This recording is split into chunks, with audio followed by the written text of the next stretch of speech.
বুটমুড়ি বেচতেছে, দোকানদারি করতেছে, ব্যবসা করছে, কোনো এহসাস অনুভূতি যে আমি যে একজন মুসলমান, আমার যে একটা ধর্ম আছে, আমার যে একজন নবী আছে, আমার যে একজন আল্লাহ আছে, আয় হায় হায় হায়, তার মাথার মধ্যে শয়তানে এমন মুতা মুতছে, তার কলিজার ভিতরে শয়তানে এমন ফেসাব করছে, এই জানোয়ারের কলিজার ভিতরে, চেহারার ভিতরে একটু ভাঁজও পড়ে না, লজ্জার একটা অনুভূতিও জাগে না, শরমও লাগে না যে কি রে, আমি মানুষ নি না জানোয়ার,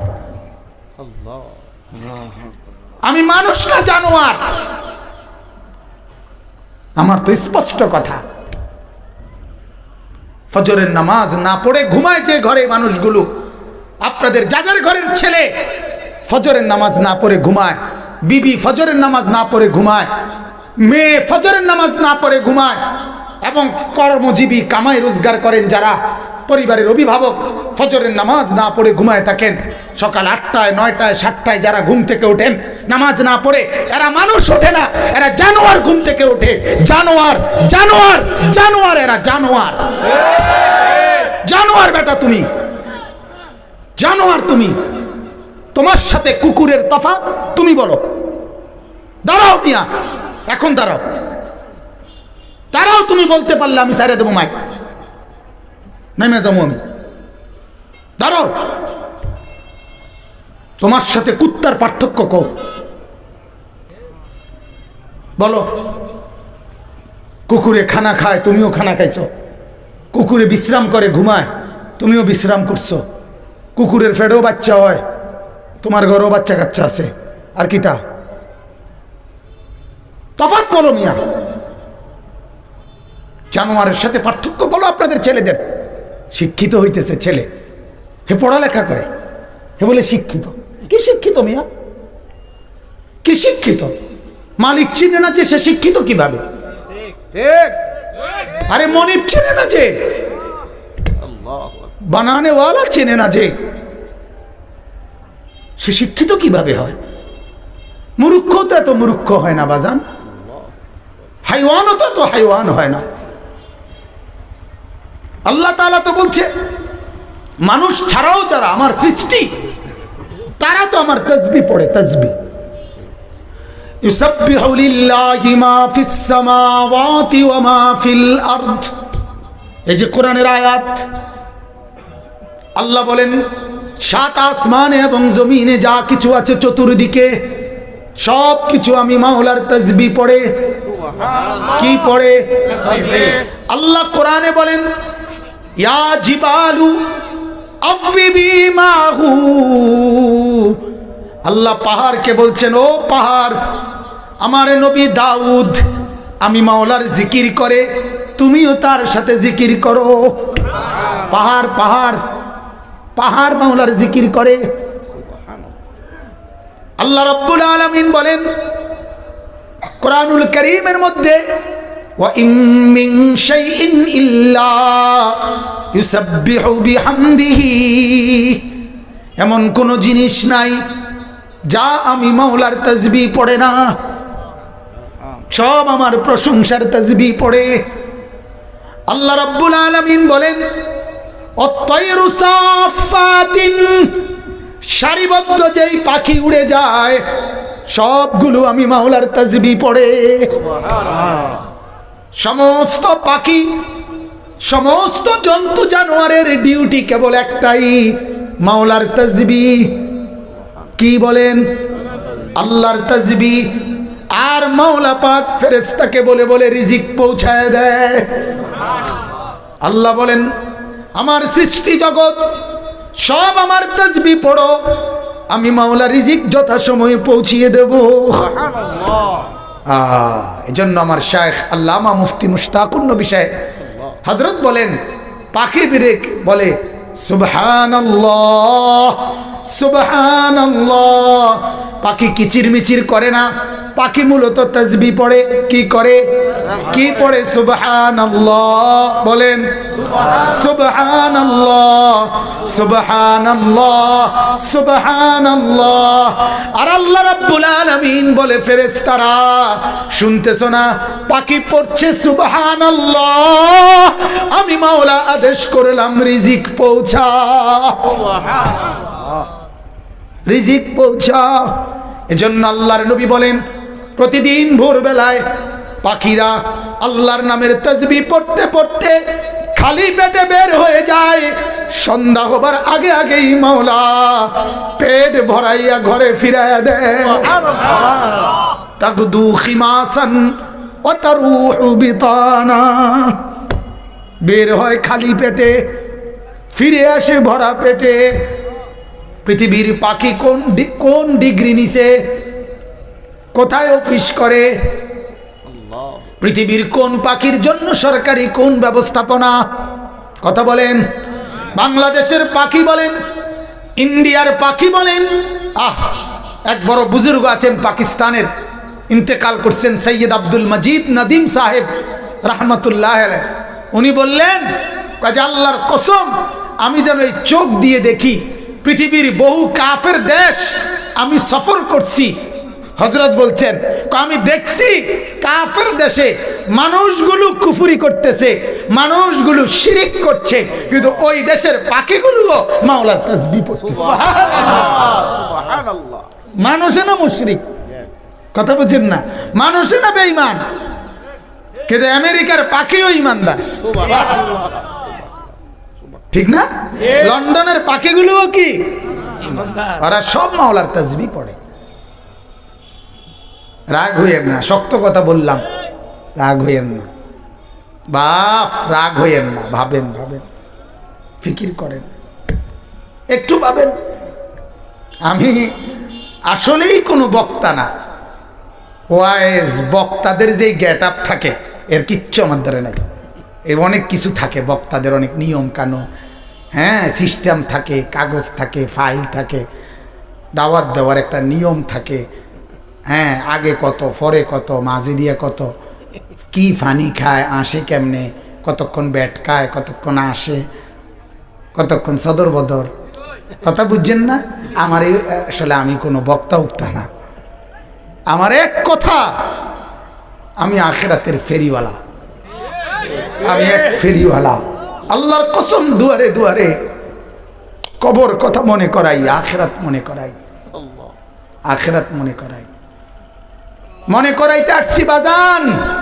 ভুলে গেছেন আল্লাহকে, ভুলে গেছেন আখিরাতকে, শুধু এই কথাটা মনে করাইতে আসছি। শুধু একটা জিনিস বলেন, বুঝার জন্য বলি, এই যে কাগজ, এই পোস্টারটা, এটা একটা পিঠ, এটাও একটা পিঠ, কথা বলেন ঠিক না?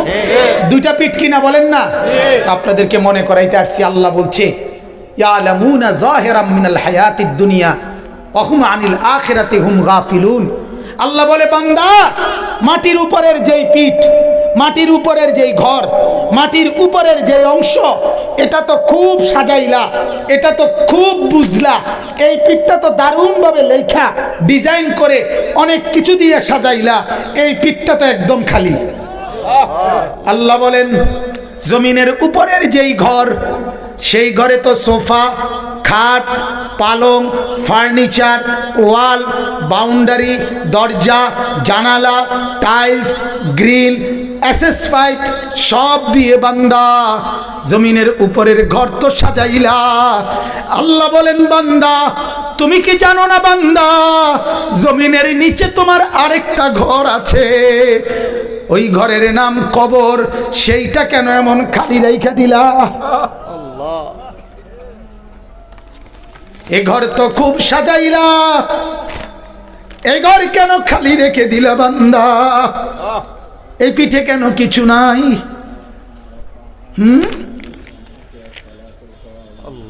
বলেন, ভাবেন আধা মিনিট, জমিনের উপরের ঘর কেমন সাজাইলেন, জমিনের নিচের ঘর কবর কেমন সাজাইলেন। এবার আল্লাহ বলেন বান্দা, যে ঘর তুমি জমিনের উপরে সাজিয়েছ, আমি মাওলা বলছি বান্দা, এই সবটা সাজগোজ মিলে যা করছো, এটা মূলত খেলনা। কি খেলনা? ওমা হাদিহিল হায়াতুদ দুনিয়া ইল্লা লাহবুন ওয়া লাইব। আল্লাহ বলেন দুনিয়ার জীবন মাটির উপরের এই জিন্দেগি, 60 বছরের এই জিন্দেগি, এটা তো আমি বানাইছি। আমি কে? আসমান কে বানিয়েছে? জমিন কে বানিয়েছে? এ দুইয়ের মাঝখানে যা কিছু এগুলো কে বানিয়েছে? আল্লাহ বলেন বানাইছি আমি, কাজে জানিও তো আমি। যে বানাইছে সেই তো জানে কি বানাইছে, ঠিক কিনা বলেন? কথা বলেন তো। বানানেওয়ালা আল্লাহ, তিনি বলেন আমি বানাইছি এটা খেলনা, আর আমনে কোন না এটাই আসল। পাগল কারে কয়? বেকুব না তুমি? কথা বলেন না কেন? মালিক বলে এটা কি বানাইছি? খেলনা। হেতে কয় না এটা আসল, না এটাই আসল, এটাই আসল। আল্লাহ বলে আমি বানাইছি খেলনা। আসমান আমার খেলনা, জমিন আমার খেলনা, চন্দ্র সূর্য আমার খেলনা। এজন্য একদিন ইসরাফিলকে ফু দিব, খেলনা ঘর ভেঙে ফেলবে। ইজাত সামাউন ফাতারাত, আসমান ভেঙে ফেলে দিব, তারকারাজি ফেলে দিব, জমিন রেজা বানায় ফেলবো, পাহাড় তুলার মতো উড়ায় ফেলবো, সাগর নদীর পানিগুলো সব উত্তপ্ত টকবগে পানির মতো উথরাইয়া সব আমি বাষ্প বানায় ফেলবো, কিচ্ছু থাকবে না। খেলনা যে।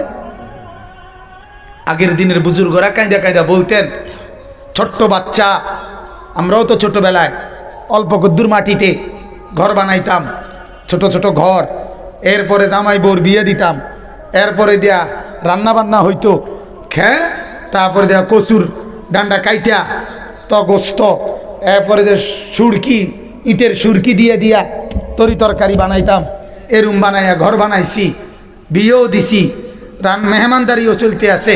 কিছুক্ষণ পরে মা ভিতর থেকে ডাক দিছে, আনিস এদিকে আয়। একটা টান দিয়া সব হালাইয়া দিয়া মার কাছে দৌড় দিয়ে চলে গেছি। কেন ভেঙ্গে ফেললাই ঘর? এই যে খেলনা যে। রব্বুল আলামিন বলে 60 বছরে যা সাজাইলা, আমি একদিন মালাকুল মউতকে পাঠিয়ে আমি ডাক দিব, আনিস চলে আয়। তো খেলনার সব কিছু রেখে তুমি একাই চলে আসবা, একাই। সোফাও সঙ্গে আসবে না, খাট পালং সঙ্গে আসবে না। অতএব বন্ধু, যার কলিজার ভিতরে বুঝ আছে, যার দিলে বিবেক আছে, আল্লাহর নবীর এই হাদিস মামুন সাহেব বলছিলেন, এটা যদি ঠিক থাকে সব ঠিক আছে, এটা যার নষ্ট হয়ে যায় সব নষ্ট হয়ে যায়। কলিজা যার বেঁচে আছে সেই কেবল বেঁচে আছে, কলিজা যার বেঁচে নাই সে তো মূলত বেঁচে নাই। ইজা সালাহাত সালাহাল জাসাদু কুল্লুহু। অতএব একটু ভাবেন, কি সাজাইলেন? সাজাইলেন কি? খালি রাখলেন কি? খেলনা সাজাইলেন, আসলটাকে খালি রেখে দিলেন। ইন্নাদ দারাল আখিরাতা লাহিয়াল হায়াওয়ান। আল্লাহ বলেন আখিরাতের ঘর, জান্নাতের ঘর, ওইটাই জীবন, ওইটাই কি আসল? এটা খেলনা। এটা কি? গত 2 দিন আগে আমার এক ছোট ছেলে 5 বছরের, ওই আমার 2টা প্রাইভেট কার আনতে বলছিল কিনতে। আমি 2টা প্রাইভেট কার কিনছি, আমার গাড়িটার মধ্যে করে নিয়ে গেছি। 2টা প্রাইভেট কার, একটা পলিথিনে লইছি 120 টাকা দিয়া, নিয়ে হেতারে দিছি। কোন তো কি? কথা বলেন না, বলেন তো কি? খেলনা। এগুলো কি? 140 টাকা দিয়া একটা বেকু কিনছি, বেকু, বেকু মাটি কাটে যে বেকু কিনে হেরে দিছি। কি এটা? খেলনা। ঠিক এমন আল্লাহ বলে, বান্দা 10 তলা বিল্ডিং বানাইছো, না না খেলনা, খেলনা। এক সেট সোফা, খেলনা, খেলনা না এগুলো। আসল কই? আসল কোথায়? আসল কি বানাইলা সেটা বলো।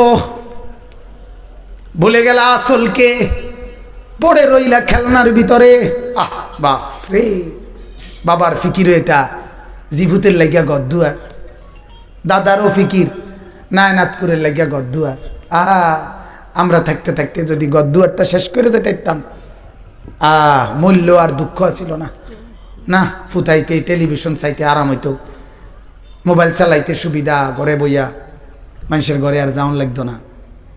আহা, একজন ইমানদারের ভাবনা এটা হতে পারে না বাজান। ইমানদারের ভাবনা হবে, আহা সবগুলো ছেলে যদি নামাজি হতো, ছেলের বউগুলো পর্দানসীন হইতো, মেয়েগুলো যদি দিনদার হইতো, নাতি নাতনি যদি কোরআন পড়তে পারতো, আল্লাহর কসম তাইলেই বলতে পারতেন আর আমার কোনো চিন্তা নাই, এখন আর মরলেও কোনো টেনশন নেই। কিন্তু যে ঘরে রঙিন টেলিভিশন আছে, যে ঘরে কেউ নামাজ পড়ে না, যে ঘরের আয় রোজগার হারাম হালাল না, আপনার কাছে অনুরোধ চাচা, আল্লাহর ওয়াস্তে আপনি কবরে যাইয়েন না, কষ্ট পাইবেন। বিড়ি মুখে কবরে যাইয়েন না, টেলিভিশন চলা অবস্থায় ঘরে রাইখা কবরে যাইয়েন না বাজান, অনুরোধ আমার, কবরে যাইয়েন না, কবরে যাইয়েন না। ওই কবর আপনারে কষ্ট দিবে, ওই কবর আপনারে বড় কষ্ট দিবে। আল্লাহ আমাদেরকে বুঝার তৌফিক দান করুক, আল্লাহ আমাদেরকে কবুল করুক। আমার ভাই, আজ আমরা ওই যে বললাম, আজ আমরা হেরে গেলাম, আজ আমরা হেরে গেছি। আমাদেরকে মুখোমুখি যুদ্ধে কাফের বেঈমান পরাজিত করতে পারেও নাই, পারবেও না। কিন্তু আমরা হেরে গেছি মনস্তাত্ত্বিকভাবে, মানসিকভাবে হেরে গেছি, মন মগজে, মন চিন্তা চেতনায় হেরে গেছি। আজ অবৈধ টাকা, অবৈধ রোজগার, এটাকেই আমরা জীবনের চাওয়া পাওয়া বানায় ফেলছি। সুদের টাকা, ঘুষের টাকা, কিস্তির টাকা, লোনের টাকা, পত্তনের টাকা, এটাকে জিন্দিগি বানায় ফেলছি। কারণ টার্গেট একটাই, হারাম হোক হালাল হোক, জায়েজ হোক না জায়েজ হোক, মানুষের মাথার বাড়ি দিয়া হোক, যেমনে পারি আমাকে দুনিয়ার টার্গেট ফুরাইতেই হবে, ঘরের কাম শেষ করতেই হবে, এই জমি 10 শতক কিনতেই হবে, ফার্নিচার অলংকার ব্যবস্থা করতেই হবে। অতএব এটা যেহেতু আমার জিন্দিগির টার্গেট, সিদ্ধান্ত, অতএব টাকা হালাল হোক হারাম হোক আমার লাগবেই। এটা না কথা বলেন না কেন? তাহলে আমরা জিন্দিগির টার্গেট বানাইছি কি? দুনিয়া। কি বলেন না? অথচ না, এক ইমানদারের জিন্দিগির টার্গেট দুনিয়া না, আমাদের জিন্দিগির টার্গেট আখিরাত, আমাদের জিন্দিগির টার্গেট জান্নাত, আমাদের জিন্দিগির টার্গেট আল্লাহ পাকের দিদার, আমাদের জিন্দিগির টার্গেট নবীজির সুপারিশ, আমাদের জিন্দিগির টার্গেট নবীজির হাউজে কাউসার, আমাদের জিন্দিগির টার্গেট নবীজির সাথে জান্নাতুল ফেরদাউসের মেহমান হওয়া। এটা টার্গেট, এটা টার্গেট। কথা বুঝছেন? অতএব এই ফিকিরে নিজের বিবেক খাটান, আমার অনুরোধ। এবার আয়াতগুলোর তর্জমা বলি। আল্লাহ তাআলা এখানে, আমি কোরআনুল কারীমের এই আয়াতের তর্জমাগুলো বললেই আমার কথা শেষ। 13 নম্বর পারা, কোরআনুল কারীমের 13 নম্বর সূরা। সূরাটার নাম হলো সূরা রাদ। এই সূরার 19, 20, 21, 22, 23, 24 কয়টা হইল? 19, 20, 21, 22, 23, 24, 6টা আয়াত আমি তেলাওয়াত করছি। লম্বা তাফসির করব না, অল্প কথা, শুধু বুঝানো অল্প একটু। আমি শুরুতেই বললাম আমি আসছি বিবেক জাগাইতে। কি জাগাইতে বলেন? কলিজা, কলিজা জাগাইতে আসছি, বিবেক জাগাইতে আসছি। কারোর সাথে কারো দ্বন্দ্ব, কারোর সাথে কারো ঝগড়া, কারোর সাথে কারো বিভেদ, এটা তৈরি করতে না, আল্লাহর কসম, এই জন্য না। সবাই মিলে ফিকির করি চলেন, সবাই মিলে যেন হয় জান্নাতি। ঠিকই না বলেন না? টার্গেট ঢাকা পৌঁছা, টার্গেট কই পৌঁছা? ঢাকা পৌঁছা। এবার রওনা দেন, যে জেন দিয়া পারেন, কথা থাকলো ঢাকা একত্র। ঠিকই না বলেন না? কেউ যান চলেন ব্রাহ্মণবাড়িয়া হইয়া, বিশ্বরোড হইয়া, নরসিংদী দিয়া, কেউ এখান দিয়া ফেরি দিয়া 2500 হইয়া, কেউ গরিপুর দিয়া, আপনার কাশপুর এদিক দিয়া, কথা রইল ঢাকা গিয়ে একত্র হন। ঠিকই না বলেন? কাজেই কথা হইল জান্নাতে গিয়ে একত্র হব। ঠিক আছে না ইনশাআল্লাহ? এজন্য এ কথার উপরে সিদ্ধান্ত নেন, জান্নাতে একত্র হব। আপনি উনার লগ ধইরা ঠিক আছে, আপনি উনার লগ ধইরা ঠিক আছে, আপনি উনার লোক ধইরা ঠিক আছে, আপনি আমার লোক ধইরা ঠিক আছে, কথা রইল একত্রে 4 জন চলতে থাকি যেন মিলিত হই জান্নাতে। কথা বুঝছেন না? এটা হলো টার্গেট, এটা হলো উচিত, এটা হলো ইনসাফ। কাউকে ফেলে না দেওয়া। ইমানদার তাকে বলে যার কলিজায় এটা যে আটলান্টিক মহাসাগরের ওই পারেও যদি কোনো মানুষ থেকে যায় সে যেন আমার আল্লাহকে পেয়ে যায়, সেও যেন আখিরাত পায়। আমরা কিতাবে পড়ছি নবীজির একজন সাহাবী উকবা ইবনে নাফি রাদিয়াল্লাহু তাআলা আনহু, তিনি ইসলাম প্রচার করতে করতে আফ্রিকা শেষ করে এরপরে আটলান্টিক মহাসাগরের পাড়ে গিয়ে উনি মানুষদেরকে জিজ্ঞাসা করছে, শেষ আপনাদের জানা মতে আর এই সাগরের ওই পারে মানুষের কোনো অস্তিত্ব আছে কিনা? কসম, এটা কিতাবের কথা, মানুষের অস্তিত্ব আছে কিনা? তখন হযরত উকবা ইবনে নাফিকে মহল্লাবাসী বলল যে মানুষের অস্তিত্ব তো দূরে থাক, এই সাগর অথই মহাসাগরের ওই পারে মাটি আছে কিনা এটাই আমাদের জানা নেই। মানুষ তো নাই, মাটিও জানা মতে নাই। এরপরে আশ্চর্য শুনেন, ওই সাহাবী উকবা ইবনে নাফি নিজের ঘোড়া যেটার মধ্যে উনি ছিলেন, এই ঘোড়ার সামনের 2 পাও কিতাবে লিখছে উনি পানিতে আটলান্টিক মহাসাগরের পানিতে ভিজাইছেন, পাও দুটোটা ভিজাইয়া চুবাইয়া এরপরে আল্লাহর কাছে হাত তুলে বললেন, আল্লাহ তোমার এই বান্দারা সাক্ষী দিছে আটলান্টিক মহাসাগরের ওই পারে ওইখানে আর মাটি নাই, আর মানুষের অস্তিত্ব তাদের জানা মতে নাই। মাওলা তোমার কসম করে বলি আমি ইসলামের দাওয়াত দিতে দিতে এই পর্যন্ত আসছি, মাওলা আল্লাহ আপনার কসম, যদি আপনার একটা বান্দা বলতো যে একজনও যদি বলে যে ওই পারে আমার জানা মতে একটা লোক আছে, আল্লাহ আপনার কসম আমি ঘোড়ার পাও মাটি পানিতে চুবাইয়া বুঝাইলাম আমি ওই একটা লোককেও কালেমার দাওয়াত দিতে যেতে প্রস্তুত আছি মাওলা। কিন্তু ওরা বলছে আর নাকি লোক নাই, এই জন্য থেমে গেলাম, নাই তো আমি যেতাম। এই হলো ইমানদারের মিশন, এই হলো মুসলমানের মিশন। আজ লাখ লাখ যুবক নামাজ পড়ে না বাপ, এদেরকে কে নামাজি বানাবে? ফেরেশতারা এসে, ঠিক না? কে বানাবে? আজ হাজারো মা বোন বেপর্দার উৎসব বহায় দিচ্ছে, এদেরকে দিনদার পর্দানশীল কে বানাবে? বলেন কেউ ফিকির না করলে হবে? এমনি এমনি এই সমাজ এমনি বদলে যাবে?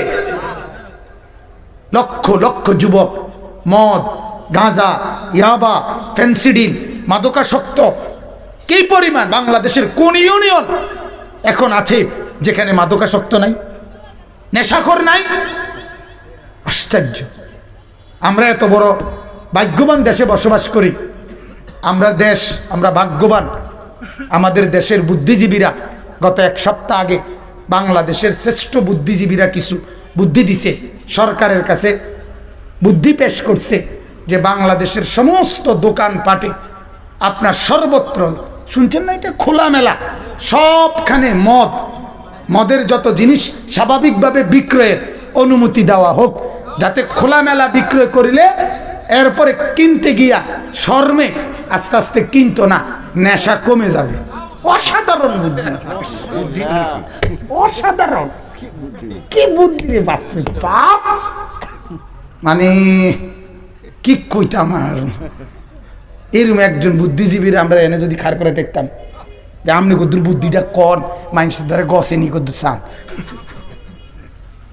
আমনি কদ্দুর একটা মাহফিলে খাড়াইয়া বুদ্ধিটা কন চান যে জুতা জাগাত থাকেনি কারো, কোনো জনগণের জুতা যেতে খায় তে কবা আমি আগে ফিডুম তোর জুতা খাইলে খাইছি মত, তুই কি তারে কইলি? এটা এরা বুদ্ধিজীবী। বলেন নাউজুবিল্লাহ, বলেন নাউজুবিল্লাহ। তাহলে এই জন্য বাপ এই সমাজকে বদলাইতে হবে, আর বদলানোর একটাই মাধ্যম কোরআন, রাসূলুল্লাহর সুন্নাত, নবী পাকের হাদিস, আল্লাহ এবং তার রাসূলের, এটাই আমাদের জন্য।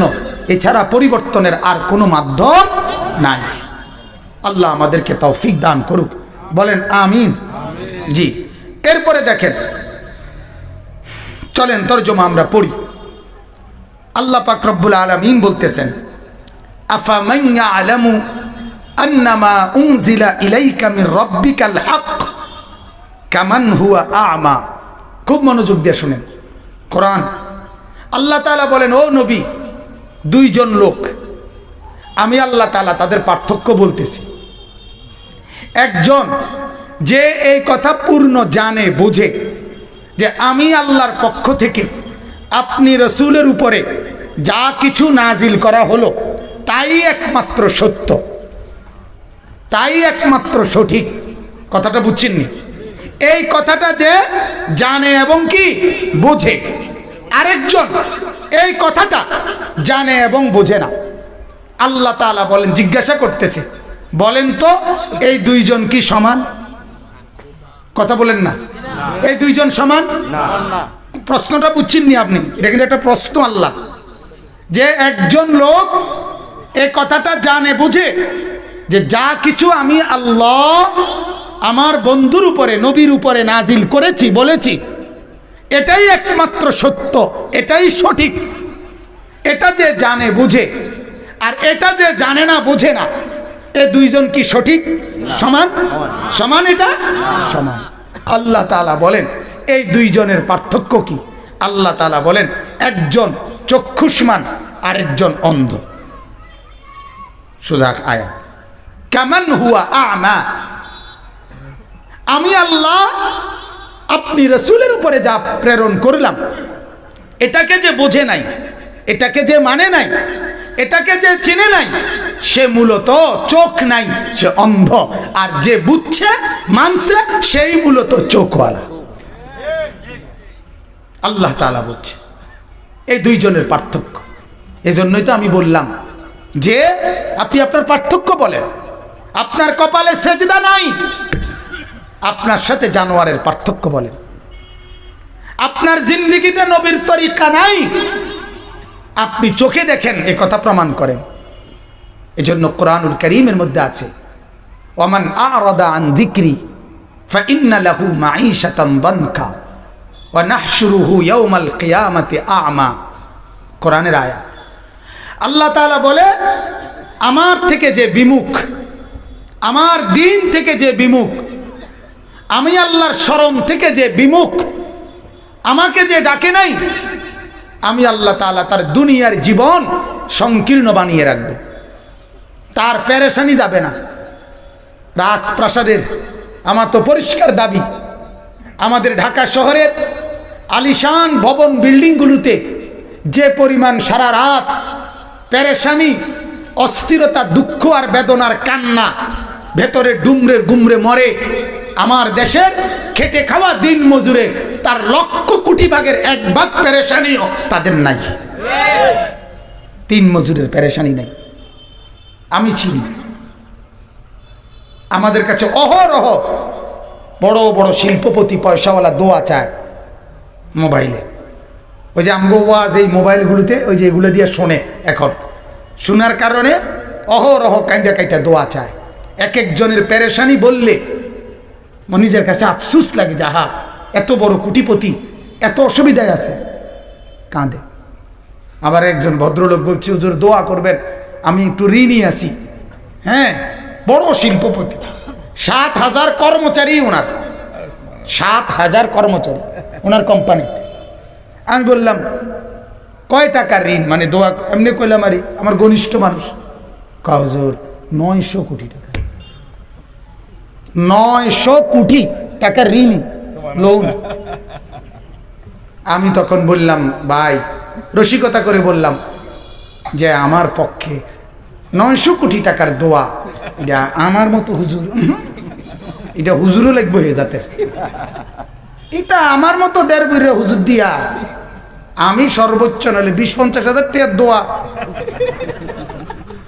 করতে পারি আমার শরীরের হারে। কিন্তু আমি 900 কোটি টাকার দোয়া করতে যে পরিমাণ মোড়া তাজা হুজুর দরকার, ওই যে দেওয়ান বাগিয়া ছিল যে রুম, তার মতো এরুম যদি একটা শৈলওয়ালা